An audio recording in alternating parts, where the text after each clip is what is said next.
हमारा टॉपिक है वो है अरिथमिया एंड एंटी अरिथमिया। तो अगर हम अरिथमिया की बात करें तो अरिथमिया क्या होते हैं? अरिथमिया जो है आपके, जैसे जो रिदम है आपकी वो एबनॉर्मल हो गई है, ठीक है। अब ये एबनॉर्मल कैसे हुई है? जब आपकी जो रिदम है, आप हार्ट बीट, अगर हम हार्ट बीट की बात करें तो हार्ट बीट का जो रेंज है वो रहता है 60 to 100 बीट्स पर मिनट, ठीक है। अब ये जो 60 to 100 बीट्स है, अगर ये एबनॉर्मल हो जाएंगे तो इसमें क्या होगा? अरिथमिया। अरिथमिया मतलब रिदम में चेंजेस आ गए। अब ये रिदम में जो चेंजेस है ये या तो कम भी हो सकते हैं या फिर बढ़ भी सकते हैं। तो अगर ये कम हुए तो हम क्या बोलेंगे? इसे ब्रेडी अरिथमिया। और अगर ये रिदम इंक्रीज हो गया है तो हम क्या बोलेंगे? ट्रैकी अरिथमिया, ठीक है। तो जैसे अगर more than 100 beats per minute जाता है तो हम क्या कहेंगे? Tachyarrhythmia. और अगर बिलो 60 बीट्स पर मिनट जाता है तो हम क्या कहेंगे? ब्रेडी अरिथमिया। अगर हम अरिथमिया की बात करें, अगर इसको देखें डेफिनेशन जो है इसकी, the pumping action of the heart is controlled by the heart electrical system.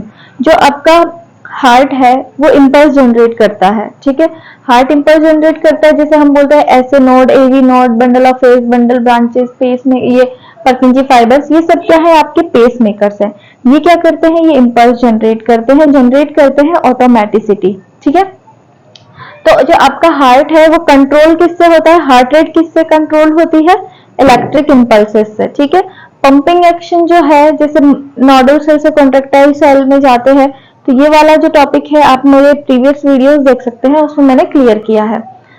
फिर आगे आते हैं हम। The heart contains specialised cell that are able to create their own electrical impulses and send them to the cardiac muscles causing it to contract, ठीक है।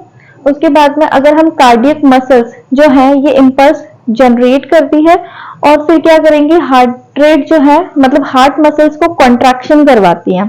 तो ये कैसे हो रहा है? तो हार्ट मसल जो है मेनली यहाँ पे सेल्स प्रेजेंट रहती हैं। तो कार्डियक सेल जो है ये डिवाइडेड है 2 पार्ट्स में।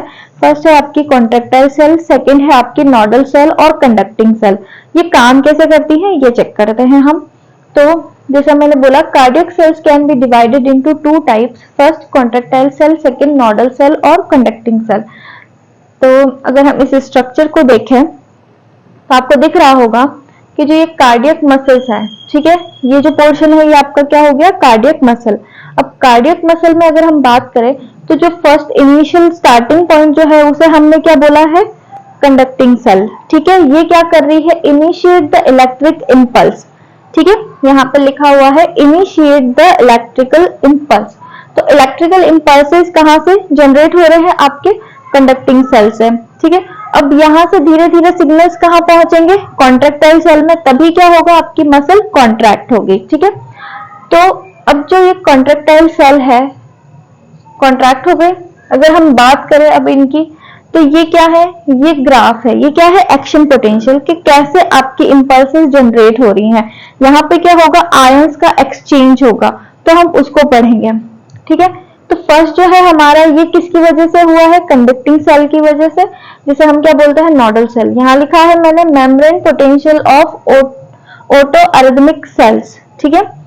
सेकंड है आपके membrane potential of contractile cells, जिसे हम क्या बोल रहे हैं? कॉन्ट्रैक्टाइल सेल्स जो है, कॉन्ट्रैक्टाइल सेल क्या करा रही है? जनरेट करती है फोर्स ऑफ कॉन्ट्रैक्शन, ठीक है। और जो हमारी नोडल सेल है वो क्या करती है? इनिशिएट करती है क्या? इलेक्ट्रिकल इंपल्सेस, ठीक है। बीच में क्या है? दोनों के, जैसे नोडल सेल और कॉन्ट्रैक्टाइल सेल बीच में क्या होता है? गैप जंक्शंस होते हैं। इस गैप जंक्शंस की वजह से क्या होता है? इंपल्सेस इधर से उधर ट्रांसफर होती है, एक सेल से दूसरी, ठीक है। अब बात करते हैं हम नेक्स्ट, हमारे जो नोडल सेल और कॉन्ट्रैक्टाइल सेल में जो एक्शन पोटेंशियल हो रहा है उसको हम देख लेते हैं कि ये कैसे होता है। तो फर्स्ट है, हम स्टार्टिंग करते हैं कंडक्टिंग सेल जो कि है हमारा नोडल सेल। तो नोडल सेल जो है नॉर्मल, यहाँ पर अब देखिए मैंने यहाँ पे बनाया है सेम यही स्ट्रक्चर है। ये स्टार्ट हो रहा है आपका मिलीवोल्ट से, -60 मिलीवोल्ट से कहां तक जा रहा है? ये +40 मिलीवोल्ट तक, ठीक है। इसमें 3 फेजेस है, फेज 4, फेज 0, फेज 3। फेज 4 क्या डिनोट करता है? फेज 4 में क्या हो रहा है? आपके पोटेशियम चैनल्स जो है वो ओपन है और सोडियम चैनल्स क्या हो रहे हैं? स्लोली ओपन हो रहे हैं यहाँ पे, ठीक है। ठीक है, अब ये स्लोली ओपन होंगे। तो उसकी वजह से क्या होगा, आयन जो है सोडियम चैनल्स क्या पॉजिटिवली चार्ज है, तो ये धीरे धीरे कहाँ जा रहा है, पॉजिटिव की तरफ जा रहा है, इसलिए ये कहाँ जा रहा है, -40 की तरफ, ठीक है, मूव कर रहा है। फिर हम बात करते हैं कि अब ये जो जीरो फेज है, तो जीरो फेज में क्या हुआ, जीरो फेज में आपके कैल्शियम चैनल्स ओपन हो गए हैं, ठीक है। जैसे ही कैल्शियम चैनल ओपन हुआ तो यहाँ पे क्या हो गया, डीपोलराइजेशन, ठीक है। डीपोलराइजेशन किसकी वजह से, कैल्शियम चैनल्स की वजह से, जो कहाँ पे हो रहा है, फेज जीरो में। फिर आते हैं हम फेज थ्री। फेज थ्री में क्या हो रहा है, रीपोलराइजेशन। तो रीपोलराइजेशन में क्या हो रहा है कि धीरे धीरे आपकी कैल्शियम चैनल्स जो है वो क्लोज होते जा रहे हैं और पोटेशियम चैनल जो है वो ओपन होते जा रहे हैं, ठीक है। तो पोटेशियम चैनल जैसे ही ओपन हो जाएंगे और कैल्शियम चैनल पूरे क्लोज हो जाएंगे, तो ये वाली जो पोर्शन है इसे हम क्या बोलेंगे, रीपोलराइजेशन, ठीक है। और एक फेज आएगा जिसे हम बोलते हैं फेज फोर। फिर से फेज फोर में क्या होगा, आपके पोटेशियम चैनल्स ओपन है और धीरे धीरे सोडियम चैनल्स ओपन होना स्टार्ट हो जाएंगे। ये तो था हमारा नोडल सेल, जिसमें कि क्या हो रहा है, इंपल्स कैसे जनरेट हो रहे हैं, ठीक है। जनरेट हो रही है ऑटोमेटिसिटी, कि आपका जो हार्ट है वो इंपल्स जनरेट करके क्या करा रहा है, हार्ट बीट जनरेट करा रहा है कि आपका हार्ट जो है पंप करे। अब यहां से तो क्या था, इंपल्सेस स्टार्ट हो गई, इंपल्सेस जनरेट हुई, उसने किसको जनरेट किया, कॉन्ट्रेक्टाइल सेल को कॉन्ट्रैक्ट किया। अब कॉन्ट्रेक्टाइल सेल क्या करेगी, हार्ट को कॉन्ट्रैक्ट करेगी, ठीक है, जिससे क्या होगा, पंपिंग एक्शन स्टार्ट होगा। तो अगर हम बात करें कॉन्ट्रेक्टाइल सेल की, तो कॉन्ट्रेक्टाइल सेल में भी 4 फेजेस है, पर यहाँ पे ऐड होता है 1 और 2, ठीक है। तो phase 4, phase 0, phase 1, phase 2, phase 3, ठीक है। अब बात करें यहाँ पे, तो यहाँ पे -90 मिलीवोल्ट से स्टार्ट हुआ है, यहाँ पे कितने से हुआ था, -60 मिलीवोल्ट से, यहाँ पे कितने से हो रहा है, -90 मिलीवोल्ट से। अब -90 मिलीवोल्ट से स्टार्ट होकर कहां तक जा रहा है, ये +10 मिलीवोल्ट तक। तो देखते हैं ये कैसे हो रहा है। कॉन्ट्रेक्टाइल सेल की अगर हम बात करें, तो कॉन्ट्रेक्टाइल सेल में क्या हो रहा है, कॉन्ट्रेक्टाइल सेल में हमारे 4 फेजेस है, फेज 0, फेज 4, फेज 0, फेज 1, 2, 3, ठीक है। इसमें क्या होता है, ये आपका है फेज 4। फेज 4 में क्या हो रहा है, पोटेशियम चैनल्स की ओपनिंग हुई है, ठीक है, पोटेशियम चैनल्स की ओपनिंग हुई है और ये पोटेशियम चैनल्स ओपनिंग, इसमें अभी ये क्या है, थ्रेशोल्ड पोटेंशियल में नहीं है, अभी ये रेस्टिंग मेम्ब्रेन पोटेंशियल में है, ठीक है। जैसे ही ये फेज 0 से क्या होगा, थ्रेशोल्ड पोटेंशियल स्टार्ट होगा और सोडियम की एंट्रीज क्या हो गई है, यहाँ पर सोडियम चैनल्स जो है वो एक्टिव हुए, सोडियम की एंट्री फास्ट हो गई। तो फास्ट होने से ये कहां तक पहुंच गया, +10 मिलीवोल्ट तक, ठीक है, +10 मिलीवोल्ट। तो यहाँ पर आपका क्या हुआ है, डीपोलराइजेशन, ठीक है, आपकी सेल्स जो है वो कॉन्ट्रैक्ट करना स्टार्ट होंगी।